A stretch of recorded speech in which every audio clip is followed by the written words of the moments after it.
Hey, this is Adam Bragg, and this is a brief overview of some of the core features and functionality of Cisco Defense Orchestrator. So as you know, CDO is a cloud-based management application that makes it very easy for customers to manage their firewalls regardless of which Cisco firewall technology that they're using. So CDO, you get immediate inventory and visibility into our environment. Some key functionality that CDO brings, besides visibility, is also being able to do such things as image upgrades. So I can immediately see what versions of code I'm running in my environment. If I know that 99250 code needs to be updated, regardless of where it is, I could just click on that version of code. CDO provides a very simple upgrade workflow for our customers. We show you the available versions that you can upgrade to. You don't need to log into Cisco to get those versions. We have a repository that we keep. You don't need to set up a separate infrastructure to maintain those images or to push those images to the device. CDO can handle this. Right now I'm showing you the upgrade process for an ASA, but the same process holds true for FTD as well. Once you've chosen your versions of code that you want to upgrade to, the last thing you really need to decide is whether you want to just stage the version of code or do the entire upgrade process. We can also schedule these, so for customers that would prefer to have their code upgrade scheduled, for a time that might be out of normal working hours and you want to make that happen, very easy to schedule those upgrades. Otherwise, you can just click Perform Upgrade and CDO is going to take care of the entire upgrade process. We also handle high availability upgrades. We do all the failover, so a user that's sitting behind a high availability pair of ASAs or FTD devices will experience absolutely no downtime. CDO will handle the entire upgrade process and all the failovers for those devices. Another key component of CDO is being able to manage objects across your devices. So as soon as you bring a device into CDO, we're doing analysis, running algorithms to not only find places where you have objects that have commonality across one or more devices, but we also are able to show where you have opportunity to optimize the configurations on your device. So CDO immediately is able to show you places where you have unused items, duplicates, inconsistents. Unused are items that are not they're defined but not being used anywhere on the configuration. Duplicates are items that have the same values but different names. And then inconsistents are looking across multiple devices and finding places where you have an object that is not identical.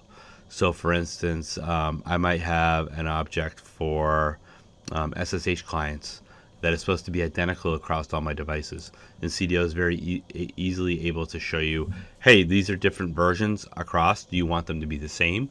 If you want it to be the same, it's very easy. Just go ahead and resolve it and turn that into one shared object. So what happens now is no longer do I have three different objects across those devices. Now I have one object called SSH client that is shared. It's no longer inconsistent.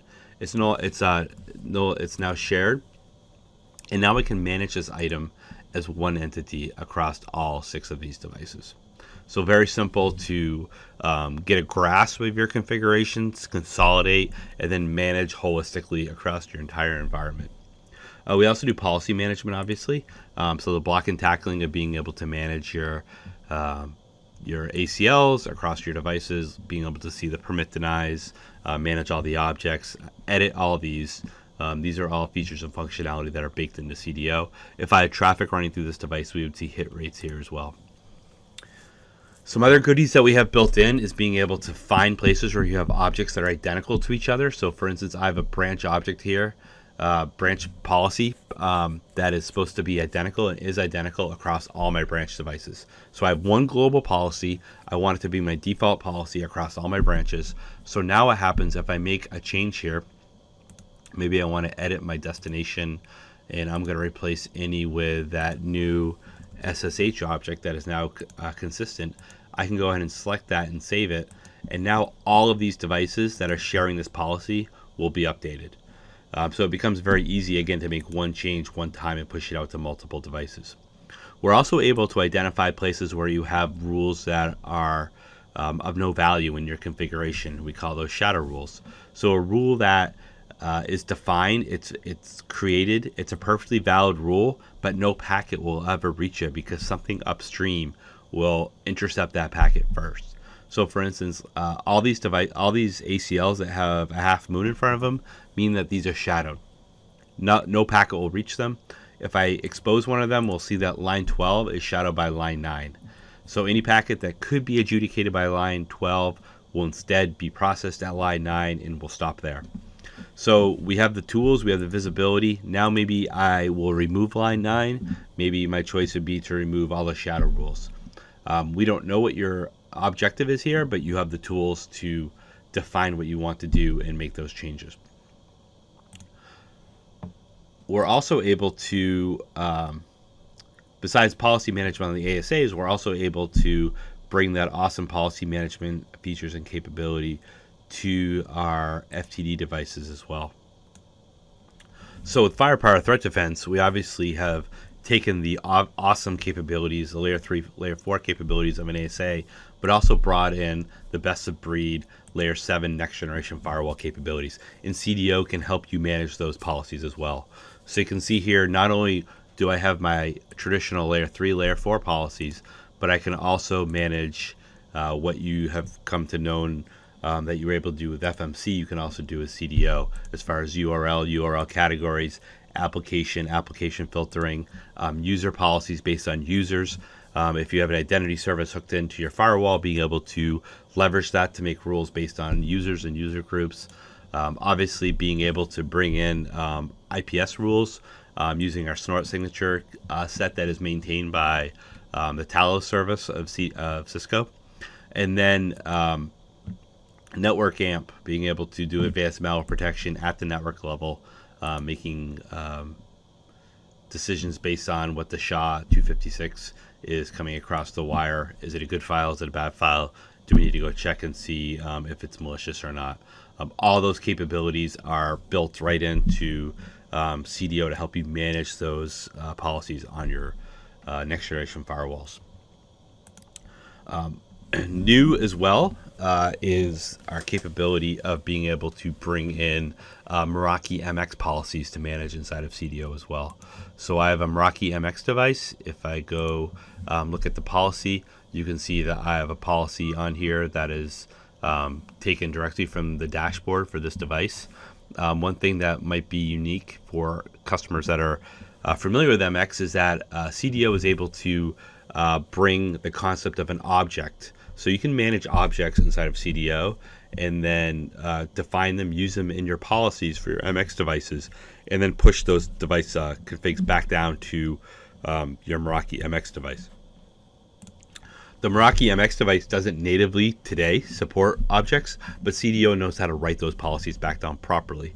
So it makes it very simple to now have a holistic policy across your entire Cisco firewall infrastructure, regardless of whether it is an ASA, a Firepower Threat Defense device, or a Meraki MX.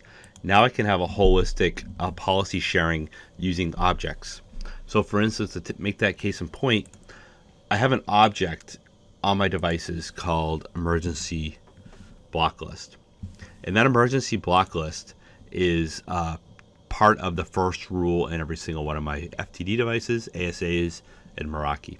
So in my fictional company, I have carte blanche to be able to go ahead and update the emergency block list and push that out anytime an emergency block ticket comes through. I don't need to wait for a change window. I can do it immediately because it's that important. So with CDO, we're able to take that one step further. I have an emergency block list that's being used by MX devices, Firepower Threat Defense devices, and ASAs. So now when I receive a ticket from my information assurance team saying there's an emergency, we need to block these IPs right now, it becomes a very simple process. I receive the ticket, I create a new network object, I add the value into CDO. I can add it into my objects. Now I have a new object, June 3 block. I'm adding it into my object group, and then when I confirm it, CDO is going to update our backend database. So all those devices now are receiving that update inside of CDO. I haven't pushed them to my devices yet, but CDO is now updated with those values. So when I go back to my objects page or my device page, if I wait a minute or so, actually about 20 seconds, if I wait, all my devices here that are ASA, FTD, and Meraki MX will all go into not sync. And then it becomes a simple process of deploy all. What not sync means is that there's changes pending inside of CDO to push out to those devices. So I just click deploy all, and boom, within a couple seconds now, I'm going to be deploying that emergency block to all of my ASAs, all of my MXs, and all of my firepower threat defense devices that are in my environment. So regardless of which firewall technology that I'm using today, they're all being updated, and my entire enterprise is now secure from whatever that threat might have been. So it becomes a very simple process with CDO. Another cool feature that is being provided in CDO very soon is the capability of bringing your events right into CDO from your firepower threat defense devices. So utilizing the Cisco Analytics and Logging Service, devices are able to send their logs and including their intrusion, malware, connection events directly to Cisco Analytics and Logging Service, and CDO is integrated directly with that service in order to bring those events back into CDO so you can peruse them, manage, and most importantly, be able to pivot data from those events right into Cisco Threat Response. So for instance, I'm able to highlight an IP address and utilize the integration with CTR to go ahead and investigate directly that event. So I've pivoted into my device. You can see CTR is churning away to find out all the other places in my environment that IPS is showing up, whether it be from advanced malware protection, another FTD device, umbrella. All that information is baked right into CTR. So I'm able to find out more information, investigate further about that event. So it allows my analytics desk to have more in-depth capabilities to investigate any network threats that might be introduced or shown during the eventing. So that's kind of some of the updates for CDO, some of the key use cases. Just to reiterate, the ASA capabilities have been out for quite some time. We have many customers that are utilizing that on a day-to-day basis.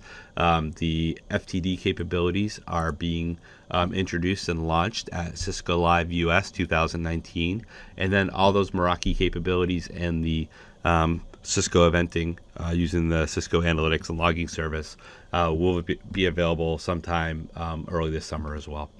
So stay tuned for this space. We'll have more updates. But for now, thanks for listening.